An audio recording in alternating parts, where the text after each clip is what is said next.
So, hi everyone. I'm happy to see that you are here. I wasn't sure if somebody from the organization was going to start us off or not, but I'm just going to jump right in because it's time to go. 11:15 if you're in the Twin Cities.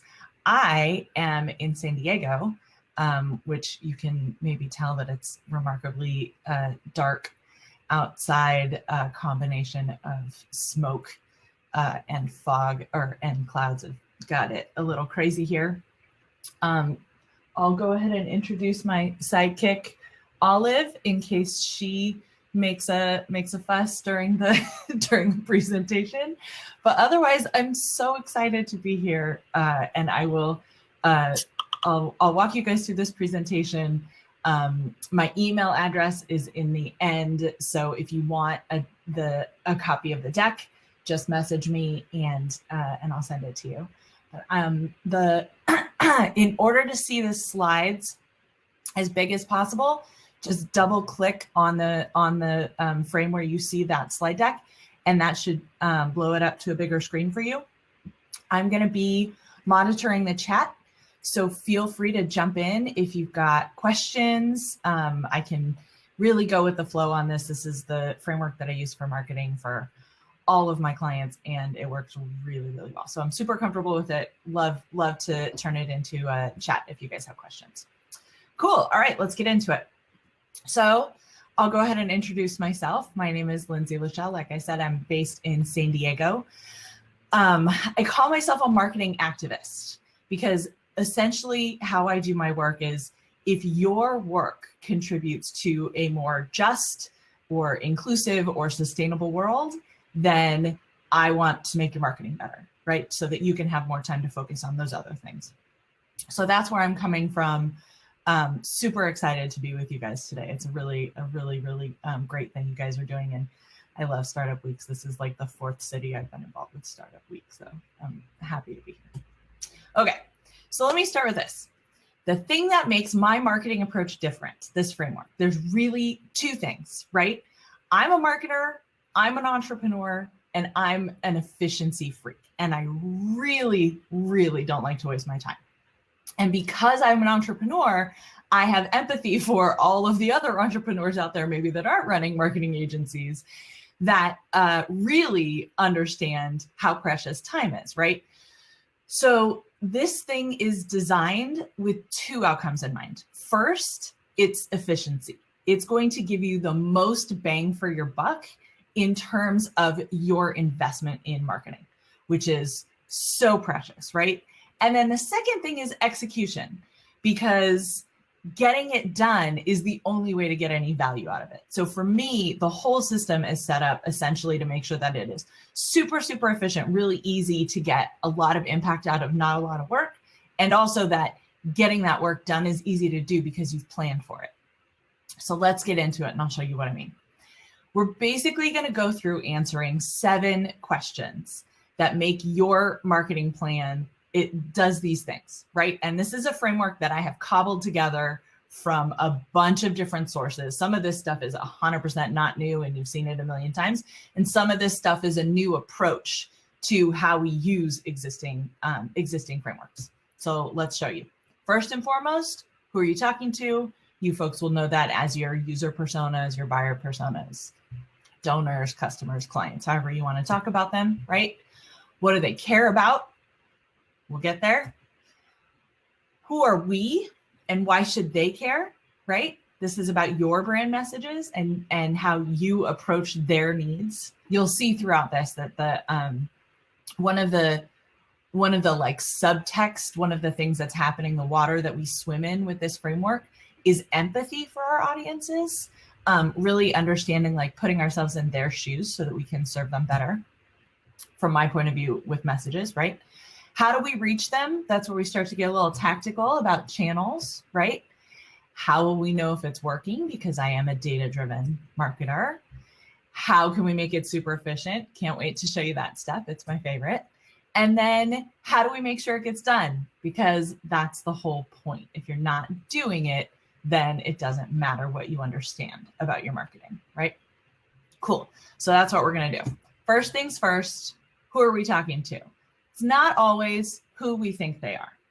So I'm going to start with this. Many of you probably recognize this persona, Princess Leia, now General Leia, God rest her soul. But this is a beautiful thing that I found on the internet that just does a really good job of like painting a picture of the emotional sort of position that this person is in, right? To sort of empathize with her. I like this framework, but because you know where my values are, you know that the thing I actually want is something that is actionable. So let's talk about it. Like, how do we make a persona profile something that's actionable? First and foremost, we need to understand, like, why are they even a persona in the first place? Like, what characteristics make them part of our audience? Second, how do they use the internet, right? What are their digital habits, screen size, social media platforms, time of day usage, right? Are they email 24/7, mobile and laptop, or are they really focused only on doing their work in front of their computers? One like really interesting, like small differentiator, right? Like we all know that social media channels have different demographic focuses and stuff like that, but I never felt more like a Gen Xer when I realized that one of the things that really separates me from millennials is my willingness to make purchases on my phone, right? I don't know about you guys, but there's like this, it's pretty well documented at this point that like retail on mobile is the purview of younger people, right? So anyway, that's just one example. Obviously, what is their customer relationship to us? And what I mean by that is like, is this somebody who is going to buy once for themselves? Is it somebody who is going to subscribe? Is it somebody who's going to purchase as a gift or on behalf of an organization, right? All of those things really should inform how we think about this person. What are their problems, right? What do they need or want? And then the next two are really two sides of the same coin, right? Their reasonable objections are the ones that they can say, listen, I understand everything you're offering and it's not for me. And like, why would they say that? What would that a well-informed know? What would the reasons be for that? And then on the other side, a well-informed, enthusiastic, and very decided yes. What causes that? What's the silver bullet that makes you the perfect solution to their problem? So when you think through all of these considerations, it can give you a great deal of empathy, right? Notice I didn't really talk about like age. I didn't really talk about, right? There's some things like where behavior and demographics overlap. That's important.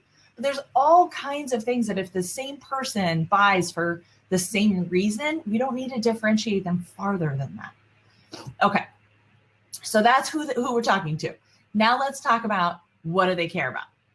And now I'm going to show you something that you guys are probably all familiar with, right? If you've got any like, even if you are not aware that this is called the marketing funnel, this is a thing that you have experienced as a consumer on a very regular basis, right?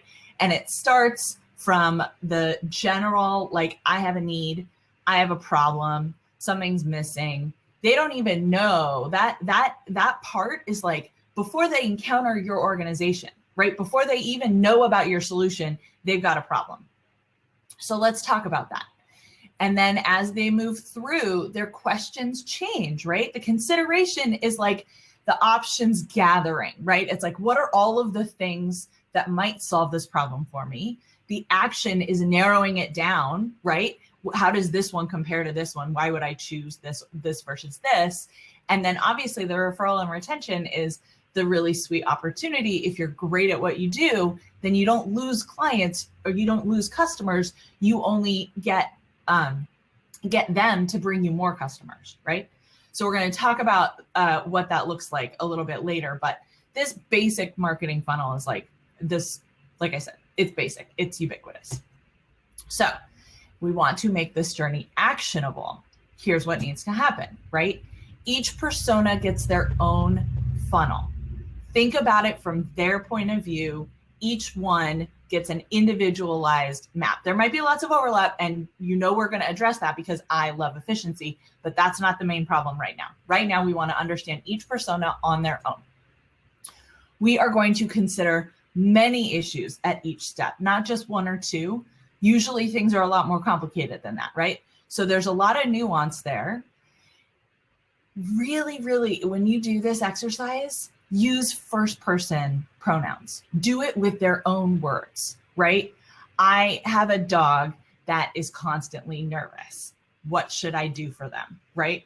I wonder about this product that my friend told me about, or whatever. Like, use their words in order to make sure that you are being as empathetic as possible to their experience.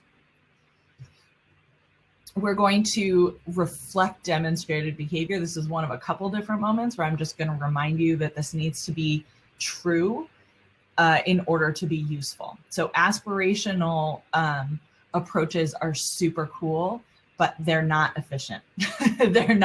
They are planning for a future, and for a distant future, and you'll get more bang for your buck in the short term if you plan for the now, right? And then of course the buyer's journey should include these reasonable objections and opportunities that you've already talked about, right? Those should show up in the funnel. So now I'm going to show you what it actually looks like, right? We're going to, this is one of the frameworks that I'm super passionate about. I call it the messaging matrix. You're going to see what we're doing here, right? Princess Leia is looking for some beer. It's like, heading into the weekend, maybe Han is coming over, like who knows what's going on, right? But we're going to map her journey. So we've got her awareness channel. She's like, I want to try some new beer. By the way, you can tell this is like San Diego. I've got the Comic-Con, I got the craft beer, like this is what I'm doing. So she's like, what should I try? And then she hears about a brand and she says, well, okay, that's sounds good, but I don't want to give my money to the evil empire. Like literally, they're not getting my money. So is this an independent brewery? Because that's the only way I'm buying from them. And then once she gets that question answered, then then she's like, okay, where can I find it? And then the referral and retention step is this stuff is delicious and I'm very happy to tell other people about it, right? So you can see, obviously it's very simplified. You can see that this journey can happen very quickly or very slowly, depending on the size of the purchase and the commitment and the complexity of the situation, right? In this case, it's obviously very straightforward. Just notice that there's a clear progression, and we all know it because we all experience it. And so the work of really taking the time to detail, use the details to map this out for your personas will go a long way towards helping you understand what you need to put out in the world in order to connect with them. Okay, now we're going to talk about ourselves for a second. So we got our personas, we understand their journey. Now let's turn it inward. In this particular case, I'm going to use a San Diego brewery, and we're going to sell Princess Leia some Stone beer. Hopefully you guys are familiar with Stone. They are passionately independent and really, really delicious. So let's talk about how they talk about themselves, because this is really, really, this is to me, this is the sweet spot, right? This is how we know that there's a good match between the customer and the product. So Stone's first thing, you will see this on all of their social media. They never come out and say our beer is consistently excellent, but they talk about awards. They talk about the quality of the ingredients. They talk about, right? It's all of the things that support the narrative of excellence. Another thing that you'll see them talk about quite a lot is how proud they are to be an independently owned craft brewery. That is so deeply embedded in their ethos, and they love to make fun of macro breweries. They, have sued and won. There's all kinds of different ways that they are so committed to their independence, and they do it out in public as part of their marketing. And then the other thing is that they are so passionate about their independence that they work hard to support others that could even be considered their competitors, but they set up a distribution company right? So they were having trouble getting their products on shelves in liquor stores and bars because the macrobreweries controlled distribution of liquor. So Stone was like, cool, we'll just set up a distribution company and give all of the other craft breweries the same opportunity that we're giving ourselves. So they recognized in this case that would be a huge boon to the industry, not just to themselves. And oh, what do you know? They were right. Like here, we've seen the last, 10 or 15 years have seen the like crazy growth in microbreweries. And this has a lot to do with it. So, okay. So those are the 3 stories they're going to tell. I'm going to give you one more like really quick example of how these things are used. Think about McDonald's, right? Everybody, whether you eat there or not, we're all exposed to their marketing. And if I asked you to name a few of the like specific themes that we see in McDonald's advertising over and over and over again, you're going to see the same things. What are you going to see? It's cheap. It's consistent, right? You can get a Big Mac on any continent and it will taste the same. And it's better enjoyed together. Those are the 3 things. Every ad, every billboard, every commercial, they all have one of those 3 things, if not more. And so that's the messages. That's the brand pillars. They want us to attach to those messages. So that's why they repeat them so consistently. So when you are talking about making brand pillars, and this is how, if you're going to do follow-up research, brand pillars is how I think, I think that's the searching that will get you to similar results, right? Here's what I recommend. They should be limited, right? Like Stone and McDonald's, so that they're very easy for people to attach to and you can reinforce each of them many times. They should not be about your product or your service, right? It's not, we make beer. It's our shit is excellent. Excuse me. That is, I mean, if you know Stone, you know that one of their beers is called Arrogant Bastard. So that's on brand for them, right? It's not about your product or your service. It is authentic and evidence-based. Here's another moment where I will remind you not to be too aspirational, because if it's not true, it will show. It should be meaningful to your audience. And what I mean by that is not like tugging at your heartstrings meaningful. What I mean is it should be easy to understand and relevant and important. Finally, they are for internal use only. So like when you find brand pillars on the internet, they're part of somebody's branding guidelines, right? They're not marketing copy. They are just themes and ideas that we commit to frame the stories that we're going to tell. So here's what happens when we apply this to the messaging matrix. What we see is that Princess Leia's journey has a specific pathway, and Stone's brand pillars have a strong resonance with different moments in her journey, right? What kind of beer should I try is the moment where she is most interested in something delicious, right? And so that's where their excellence story is best placed. And then as her values kick in, that's the place where we're going to be like, oh, but we're super independent. And so that's where she can get that information and that message is reinforced and it moves her farther down the funnel. And then when she's like, well, where can I find it? That's where our answer is like, oh, we support all of these other breweries and independent outlets, so you can get our beer in all of these different places, right? So the message correlates, it speaks to her journey. And then at the end, when it comes to retention and referral, obviously quality has to be good, otherwise she's not going to bring other people in. But the independence, the values attachment is also going to be really important to her. So this little thing, this thing that I just demonstrated is highly simplified in order to like get the whole point across. But really, really, really, like, the thing that is so amazing about this is if you get your audience journey right and you get your brand pillars right, as in they are authentic and true, this This exercise of matching your brand pillar to their journey stages works. I have done it with organizations that are like one founder pre-revenue. I have done it with organizations that have raised like tens of millions of dollars of venture capital, nonprofits, retail, B2B, everything.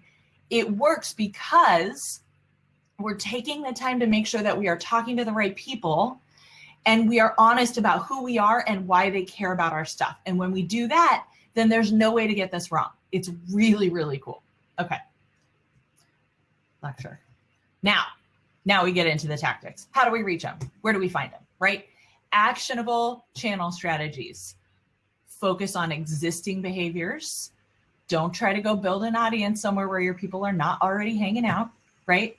Leverage organizational strengths. And this is where this conversation goes back to supporting founders, right? If you are somebody that does not like to write long form content, please don't put it into your marketing plan, right? If you're somebody who hates social media, find another way, because you need to do, like, it needs to be possible in order for it to be effective.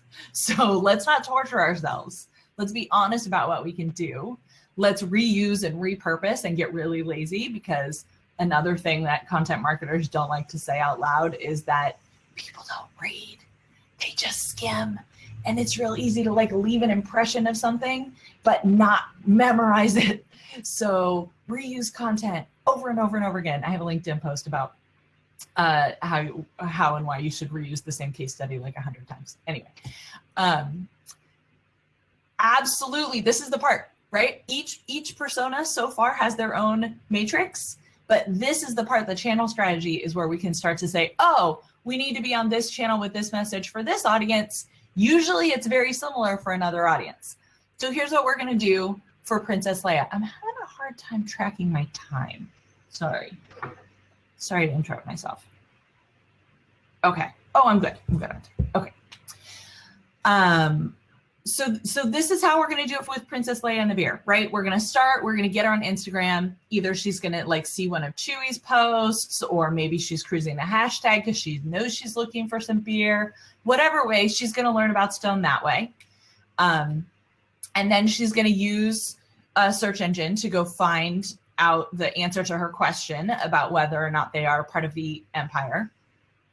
At that point, we're going to use the article content that she finds either to push her to the product finder, or if she doesn't go to the product finder, then we're going to use retargeting ads to bring her back to the site to send her to the product finder. We're going to take that product finder as a proxy for an intent to purchase, right?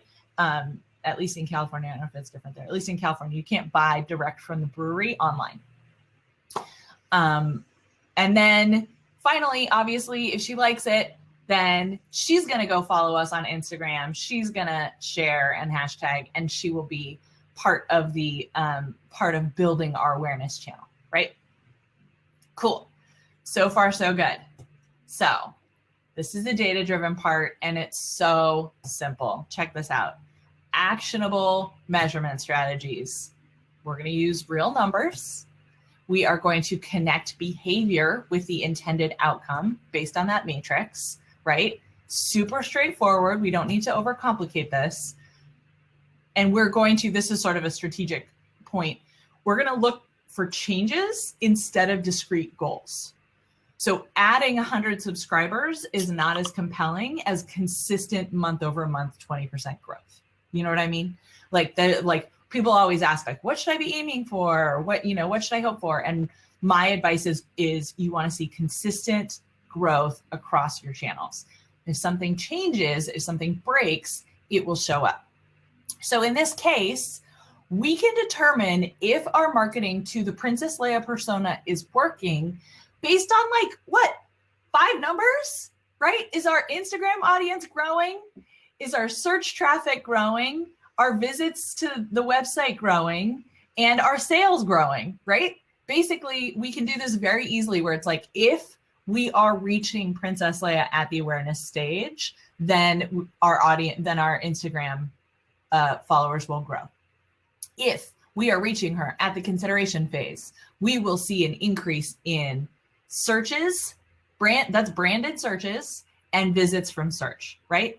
So very, very, very, very simple and straightforward. It allows you to see if something breaks, where does it break, right? If we see our web traffic our social increase and our web traffic increase, but somehow our sales aren't increasing, now we have a really interesting conversation around like what's broken, what's not working here, that we can be getting more people to have more information about us and still not sell more beer, right? So there's all kinds of different ways that these things in context, you can be super simple and get so much information from it.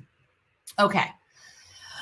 Now's the efficiency conversation. You ready? That funnel that I showed you, the like awareness, step by step by step, that was a lie. That's a terrible idea. And I'm going to change it, because what it should actually be is a flywheel, right? Each step should be informing the next step with calls to action. You can see this is where this wants to go, right?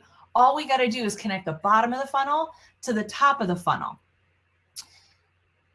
You guys are in Minnesota. There's a lot of lakes. Most of you are in Minnesota. So my assumption is everyone on the call, or the vast majority of you, have actually used a physical flywheel, right? On a fishing pole. And so you understand that the difference between like a skateboard, right? You push a skateboard and it goes until it runs out. That's what, Newton's first law, second law? That's inertia, right? Force in, mass times acceleration, force out. That's what happens. So that's how most marketing goes, right? You like run an ad campaign, you generate some customers, the ad campaign stops and the customers sort of peter out, right? So the idea here is that, yeah, that first crank, it's hard. It's not easy. And the second one still takes some effort.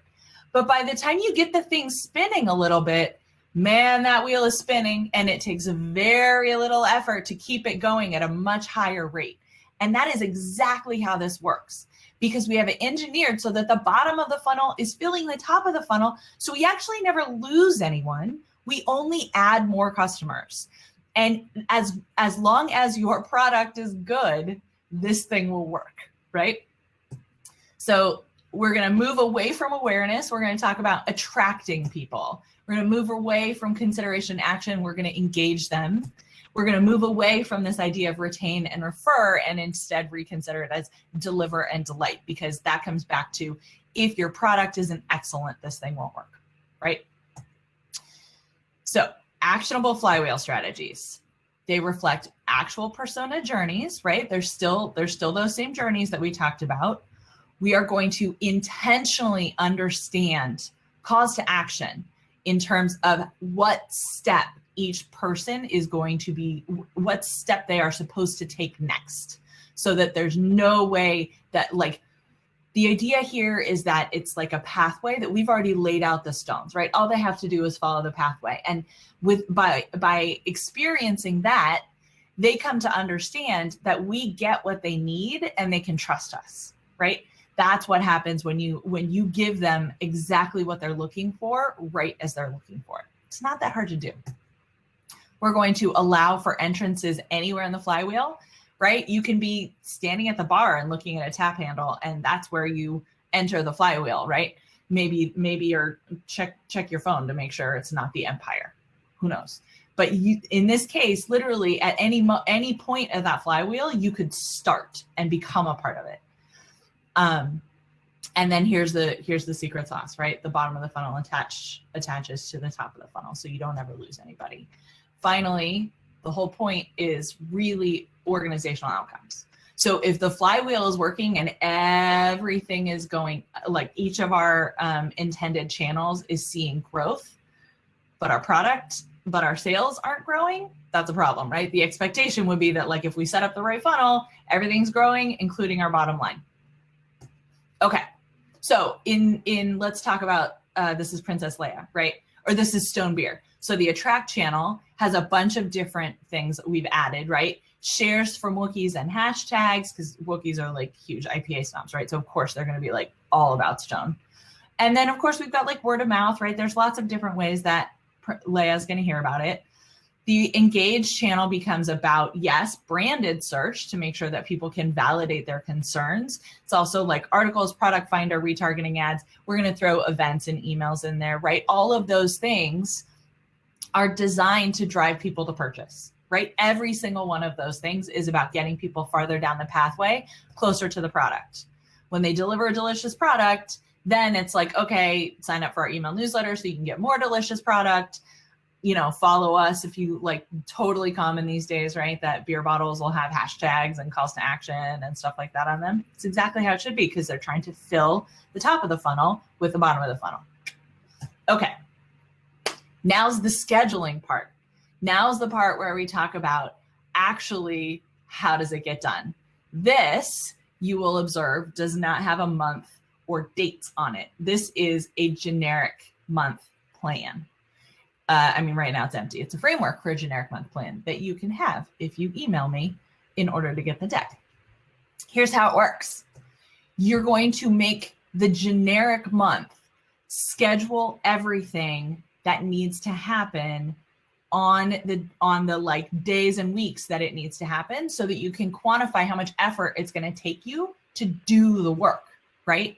It's realistic about what actually needs to be done and what you can do. It represents a commitment, like this is the baseline of how things are going to happen. It only shows what we need to know.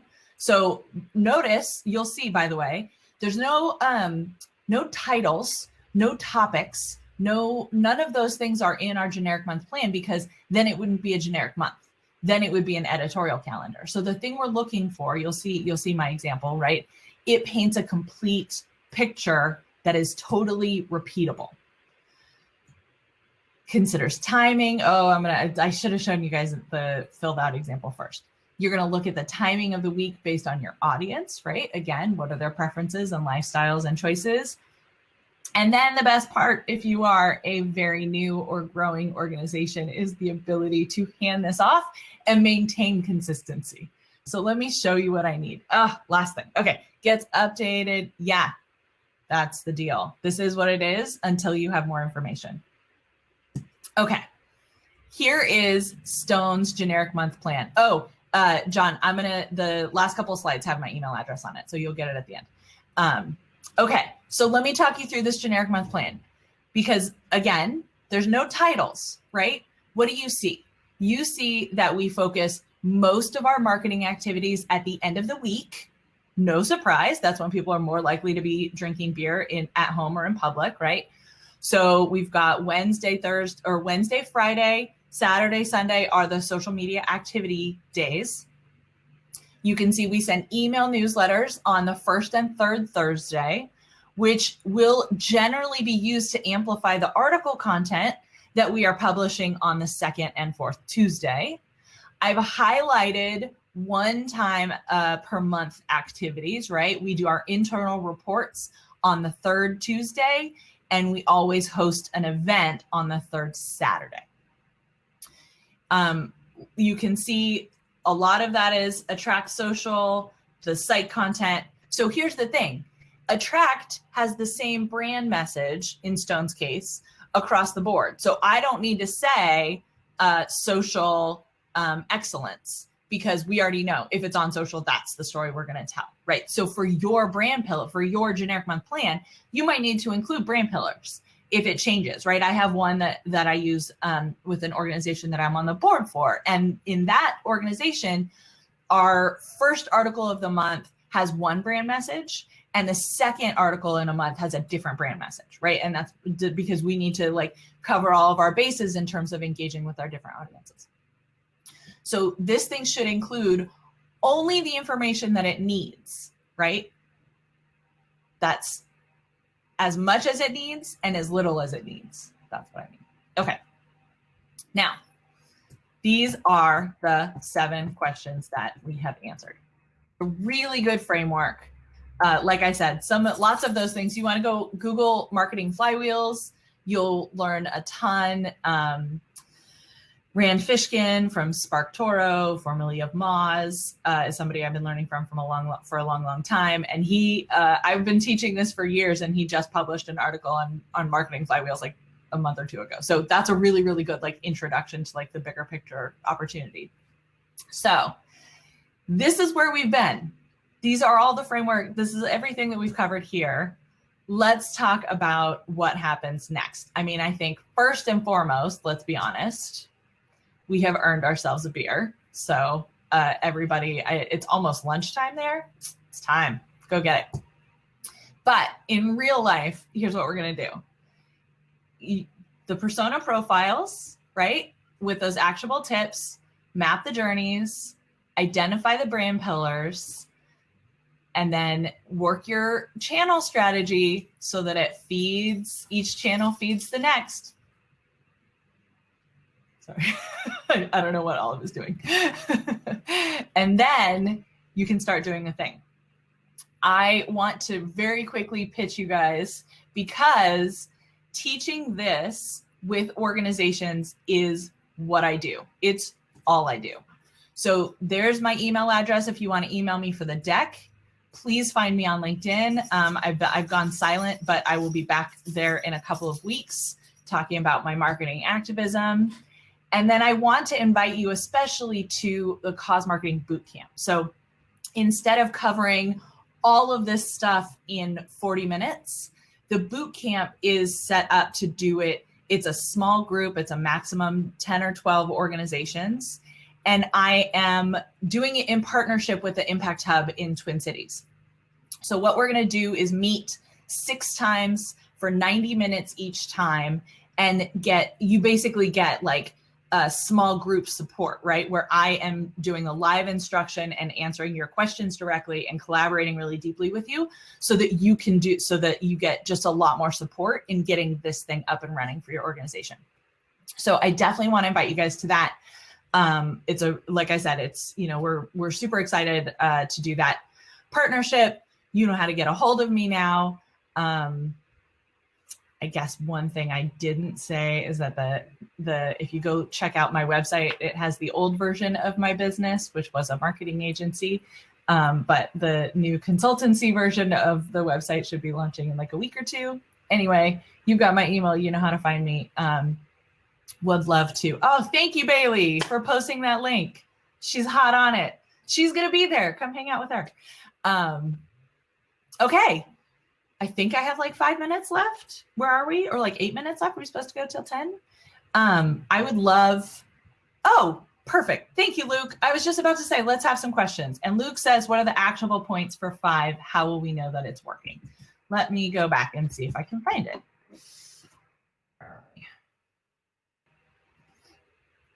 There we go. Okay.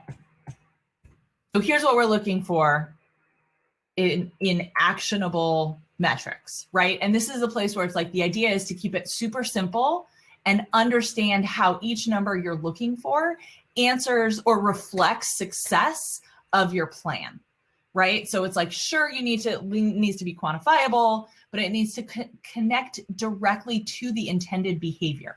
So this is where it's like that measurement column on the far right is really all we need to know. If all of those numbers are growing, then there's that's basically all we need to know to demonstrate that Princess Leia, the marketing for Princess Leia is working, right? So the actionable is keep it simple, make it quantifiable, track growth instead of achievement. Yeah, that's what I got. Any other questions? I'm going to take a breath and a sip of coffee. And if that's everything, the actionable channel strategies are the ones that have to feed each other. Where are we? There we go. These are the actionable channel strategies. Would I recommend SEM or paid social ads? Yes, absolutely, absolutely. So if earned social is an opportunity, then so is paid social.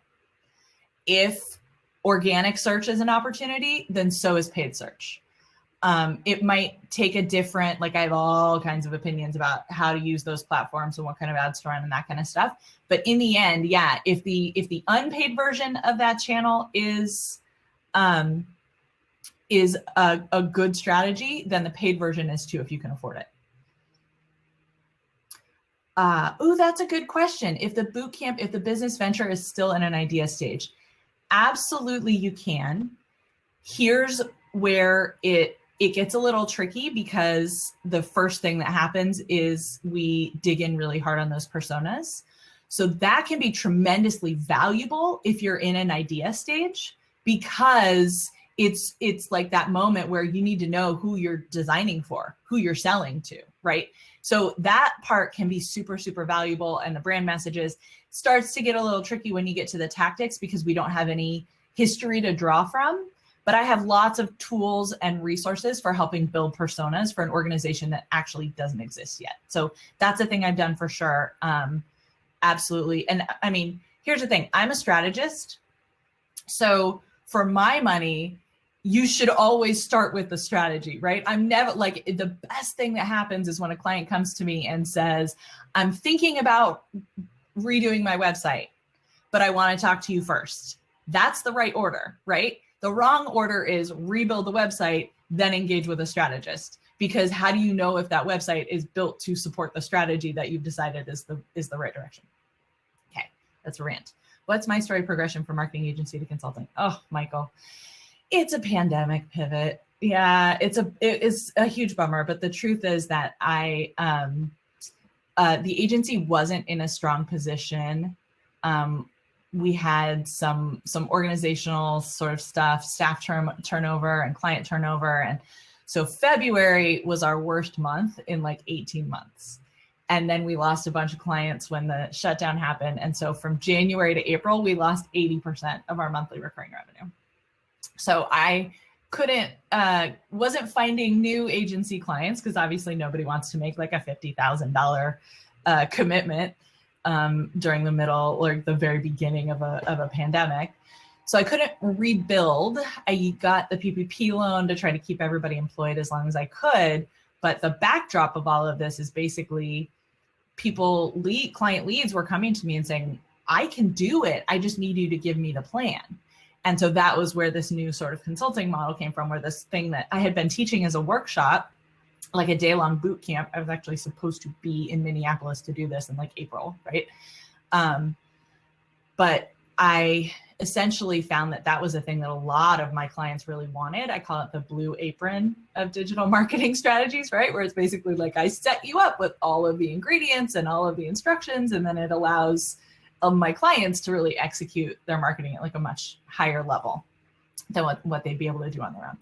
So yeah, I mean, this is why the website doesn't even say it yet. I worked all day yesterday QAing and writing the final bits of copy and all that kind of stuff. So I'm really close to announcing this shift. But it's a huge bummer, but as an entrepreneur, I'm optimistic about what happens next. And I have to say, like, it's a pandemic. Like, I'm not going to beat myself up over it, because there's a lot of things that are way outside of my control. So yeah, so thanks for asking. I appreciate being given the opportunity to talk about it. Cool. Okay. So now we're over time. But one more time before we go, I'm going to put the screen up with my contact information. Those are all the details. How does this approach apply to non-digital strategies? Oh, good question. Yes, it all works exactly the same. And if you do the boot camp with me, we address traditional, I have resources that addresses traditional marketing as well.